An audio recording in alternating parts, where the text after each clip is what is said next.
यह कहानी है एक प्राचीन और भयानक हवेली की, जो एक छोटे से ग्रामीण क्षेत्र में स्थित थी। गांव का नाम था मृत्यु नगरी और इस गांव की पहचान उस खतरनाक हवेली से होती थी। इस हवेली का निर्माण सैकड़ों साल पहले एक अत्यंत धनी जमींदार राजेश ठाकुर ने किया था। राजेश ठाकुर अपने समय का एक निर्मम व्यक्ति था। हवेली के निर्माण के दौरान कई निर्दोष मजदूरों की जान जाने की घटनाएं सामने आई। कहा जाता है कि ठाकुर ने हवेली में दबी खजाने की खोज में कई बलिदान दिए थे। इन घटनाओं के बाद हवेली में अजीब और डरावनी घटनाएं घटित होने लगी और धीरे धीरे वह दोबारा कभी न खुलने वाली जगह बन गई। सालों बाद एक युवा शोधकर्ता वीरेंद्र ने यह तय किया कि वह इस हवेली के रहस्यों का पता लगाएगा।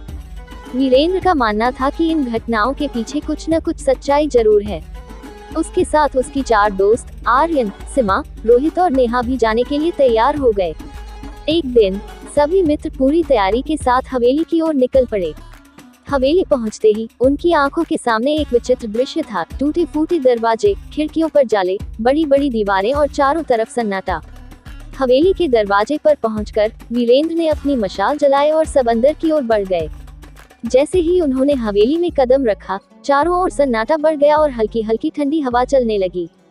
उन्होंने हवेली के विभिन्न हिस्सों की जांच शुरू कर दी। हर कक्ष में अजीब और डरावनी चीजें थीं, टूटे हुए फर्नीचर, जमीन पर खून के धब्बे और दीवारों पर अजीब से निशान।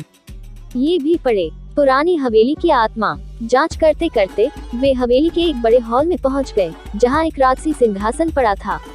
सिंहासन देखकर उन्हें महसूस हुआ कि यहाँ कुछ रहस्यमय है। जैसे ही उन्होंने सिंहासन को छुआ, पूरा कक्ष अंधेरे में डूब गया और हवा में ठंडक बढ़ गई। अगले ही पल एक भूतिया आकृति उनके सामने प्रकट हुई। वह आकृति राजेश ठाकुर की आत्मा थी। आत्मा ने क्रोधित आवाज में कहा, इस हवेली में तुम्हारा स्वागत है, लेकिन जो भी मेरे रहस्यों को जानने का प्रयास करेगा, उसे मुझसे सामना करना होगा। वीरेंद्र और उसके दोस्त डर गए, लेकिन उन्होंने साहस दिखाया। वीरेंद्र ने आत्मा से पूछा, हम यहाँ सच जानने आए हैं। तुम्हें किसी विशेष कारण से शापित किया गया है, हम कैसे मदद कर सकते हैं? आत्मा ने बताया, मुझे मेरे कुकर्मों की सजा मिली है। मैंने कई निर्दोषों की बलि दी थी। अगर तुम मेरे हाथों मारे गए निर्दोषों की आत्माओं को शांति दिला सकते हो, तो मैं भी इस शाप से मुक्त हो सकता हूँ।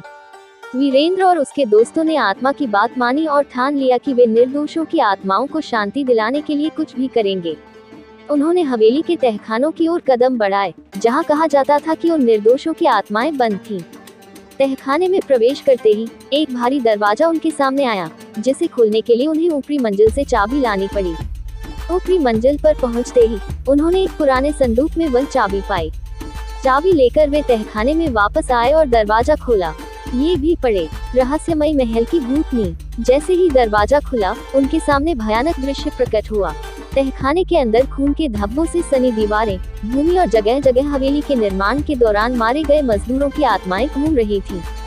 आत्माएं बहुत दुखी थीं और उनके चेहरों पर दर्द झलक रहा था। वीरेंद्र ने आत्माओं से बात की और उन्हें शांति दिलाने का आश्वासन दिया। वीरेंद्र और उसके दोस्तों ने आसपास के मंदिर से पवित्र जल और मंत्र लेकर आत्माओं की शांति के लिए पूजा की। पूजा के बाद आत्माओं के चेहरे पर शांति झलकने लगी और वे धीरे धीरे अदृश्य हो गईं। आत्माओं की शांति प्राप्त करने के बाद राजेश ठाकुर की आत्मा फिर से प्रकट हुई और कहा, तुम्हारे इस नेक काम से मुझे भी शांति मिली है। मेरी आत्मा अब मुक्त हो रही है। राजेश ठाकुर की आत्मा ने वीरेंद्र और उसके दोस्तों को धन्यवाद कहा और हमेशा के लिए अदृश्य हो गई। हवेली से भूतिया गतिविधियां समाप्त हो गईं और गांव में फिर से शांति का माहौल लौट आया। वीरेंद्र और उसके दोस्तों की साहसिकता और निष्ठा ने हवेली के रहस्य को उजागर किया और वहां की आत्माओं को शांति दिलाई। इस घटना के बाद शापित हवेली अब शांति हवेली के नाम से जानी जाने लगी और वीरेंद्र और उसके दोस्तों की कहानी हमेशा के लिए यादगार बन